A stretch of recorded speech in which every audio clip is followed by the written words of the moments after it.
नमस्कार और इस खास चर्चा में आप सबका स्वागत है।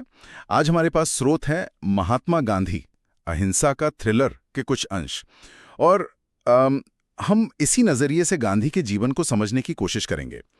ये कहानी आप देखेंगे किसी रोमांचक उपन्यास से कम नहीं है।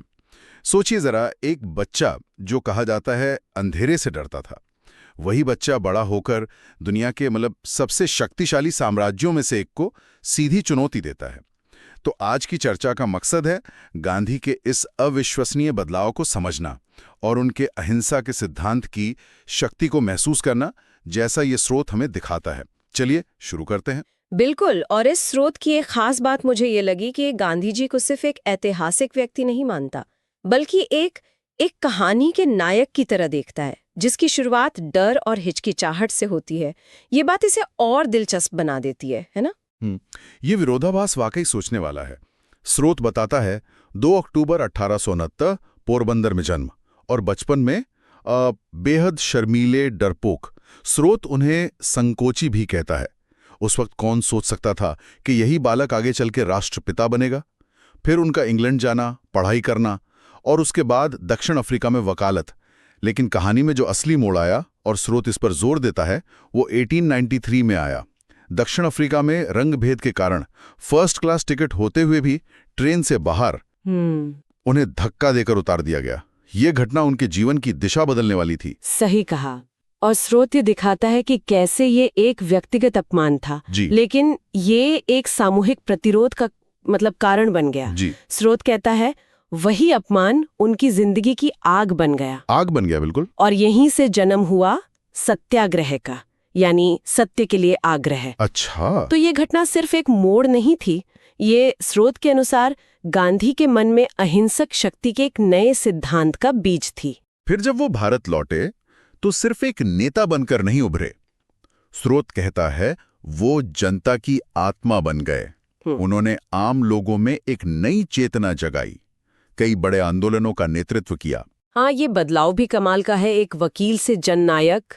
स्रोत कई आंदोलनों का जिक्र करता है जिन्होंने ब्रिटिश साम्राज्य की यूं कहिए चूल्हे हिला दी, जैसे जलियांवाला बाग हत्याकांड के बाद की प्रतिक्रिया 1919 में, फिर 1920 का असहयोग आंदोलन, 1930 का वो विश्व प्रसिद्ध नमक सत्याग्रह, दांडी मार्च। हाँ, बिल्कुल। और फिर 1942 का भारत छोड़ो आंदोलन।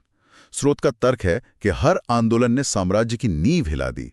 पर सवाल ये है, स्रोत के अनुसार कैसे? यहीं पर स्रोत का विश्लेषण बहुत दिलचस्प हो जाता है।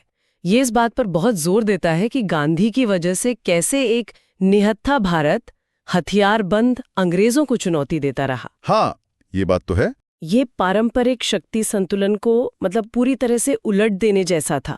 स्रोत दिखाता है कि गांधी की रणनीति सिर्फ विरोध नहीं थी, वो नैतिक और आध्यात्मिक बल पर आधारित थी, जिसने भौतिक शक्ति को जैसे बौना साबित कर दिया। उन्होंने लोगों की अंतरात्मा को जगाकर एक ऐसी शक्ति पैदा की जिसका सामना तोपों से नहीं हो सकता था। और उनके हथियार सत्य और अहिंसा। बिल्कुल। गांधी का मुख्य संदेश, जैसा स्रोत स्पष्ट करता है, वो अपने आप में क्रांतिकारी था कि सबसे बड़ा हथियार तलवार या बंदूक नहीं, अहिंसा है।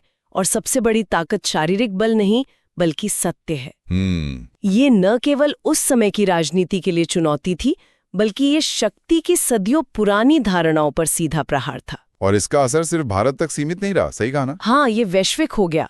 स्रोत इस पर रोशनी डालता है कि कैसे Martin Luther king junior America में और नेल्सन मंडेला दक्षिण अफ्रीका में, इन जैसे विश्व नेताओं ने गांधी का रास्ता अपनाया। उनके संघर्षों में गांधी की अहिंसक प्रतिरोध की छाप साफ दिखती है। स्रोत गांधी को महज एक नेता नहीं, बल्कि उन्हें एक निरंतर चलने वाला प्रयोग कहता है। वो एक प्रयोग थे, सत्य के प्रयोग। सत्य के प्रयोग, दिलचस्प। तो इस चर्चा से हमने देखा कि कैसे स्रोत महात्मा गांधी अहिंसा का थ्रिलर, एक डरपोक बच्चे के इतिहास के ऐसे योद्धा बनने की कहानी कहता है जिसने बिना तलवार उठाए केवल सत्य और अहिंसा के बल पर एक विशाल साम्राज्य को घुटनों पर ला दिया। वाकई किसी थ्रिलर से कम नहीं। एकदम सही। और जैसा स्रोत इशारा करता है, ये कहानी सिर्फ गांधी की नहीं है, ये हर उस इंसान की कहानी है जो कभी न कभी खुद को छोटा या कमजोर महसूस करता है।